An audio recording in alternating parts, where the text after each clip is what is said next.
Good morning, Bumblebees. Welcome to your English lesson today. So just before we get going with our English work that we've set for today, we're just going to have a quick recap of our learning and everything that we've been doing this week. So we started off the week by looking at a character, and we were thinking about what was that character thinking, saying and feeling at different points through the story. So we chose the character of Mossop, and then we had to have a think, what would Mossop be thinking? How would he be feeling, and what would he be saying at different points in the story? And you all did such a brilliant job of that. You really thought carefully about those characters and their different thoughts, feelings, and what they would say, which was really good. That will help us in our story later on and into next week. Then we looked at different suffixes. So we introduced you to the suffixes ed, ing, and ly, and then we moved on to look at ness, meant, full, and ly. And you can see all of our suffixes up here. And then we looked at how we start with a root word and then we pop a suffix on the end of the root word and it changes the meaning of that word. So it might change it into present tense or past tense, depending on what we're talking about. And some of the sentences that we used included the rooster jumped on top of the brown fence, or barking with excitement, Jigger ran across the field towards the sheep. So you use those root words and those suffixes really, really well in your sentences. And finally, we looked at some descriptions of Mud Puddle Farm. So we talked about the different adjectives that we could use to be able to describe Mud Puddle Farm. And again, your descriptions were so good. You came up with some that I hadn't even thought of, which was brilliant. Really, really good week's worth of learning.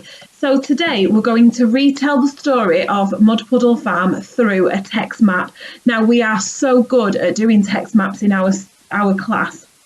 Now, here is the text map, and this is what we're going to achieve by the end of the lesson. However, the video, we've had a bit of a problem with the video. It's not worked as I wanted it to. So I thought instead we'll do it this way and then you'll be able to see it. So don't worry about not being able to read it there, because we're going to break it up into sections and we're going to talk about each section as we go through the lesson.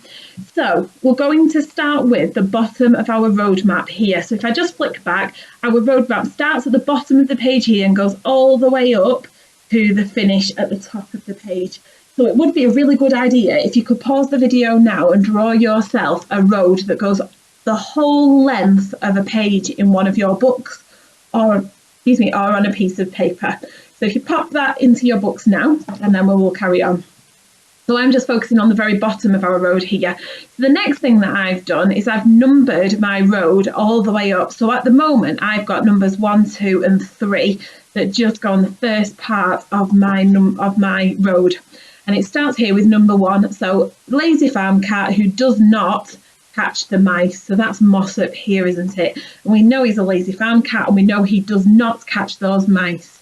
We know that Mossop is a sleepy cat who lives in the farm and sleeps on the seat of the tractor. And again, this picture here is showing you exactly what Mossop is doing at that point in the story.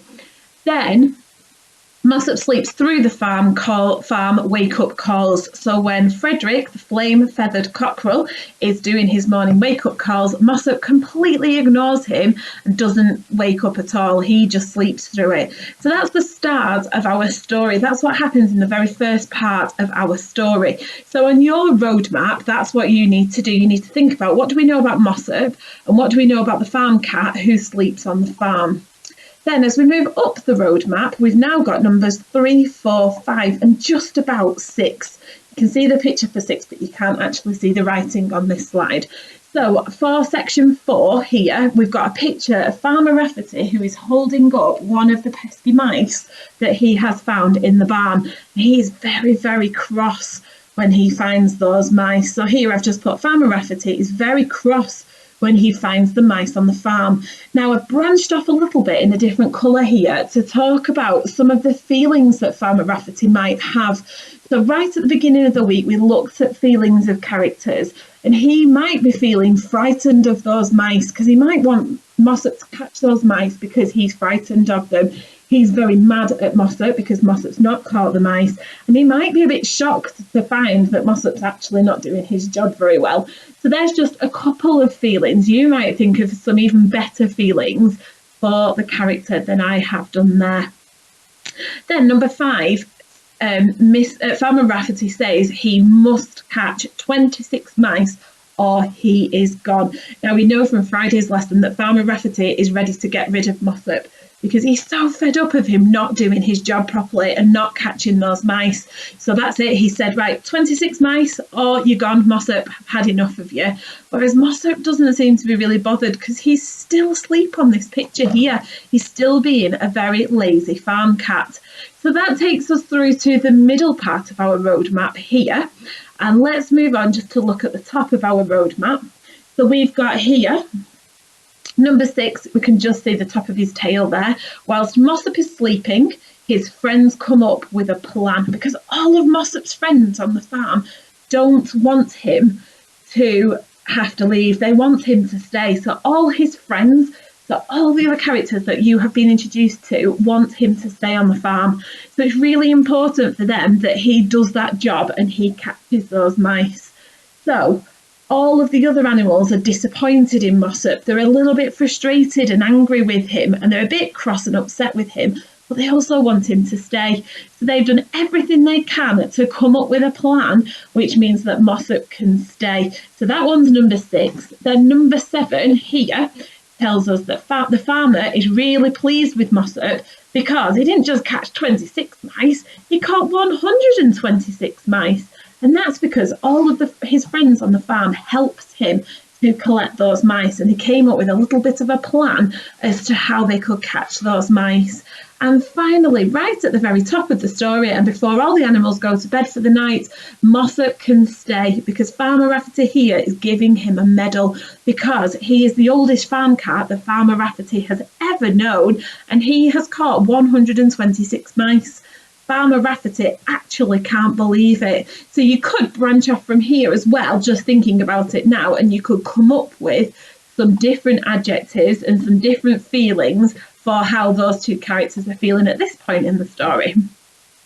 So that's your roadmap, and the full roadmap looks like this. I've just split it into sections just to help you to zoom in. So for the remainder of today's lesson, you're going to retell the story through a text map just like this. So we're not doing a picture text map today because I think that would be quite tricky to do. We're going to do it as a road map like this. So you can use my picture here to help you. So number 1, first thing you need to do is to draw your road. Remember, go right up the page so you've got loads of space. Then number 2, number your road just like I have done here. So I've number 1, 2, 3, 4, 5, 6, 7 and 8. And you can see there's lots of twists and turns in my road, a little bit like her story has lots of twists and turns. If you can, pop some pictures in there. I've just got the one of Mossop, asleep on the tractor. I've got the one of Farmer Rafferty looking very cross and angry, holding on to the mice.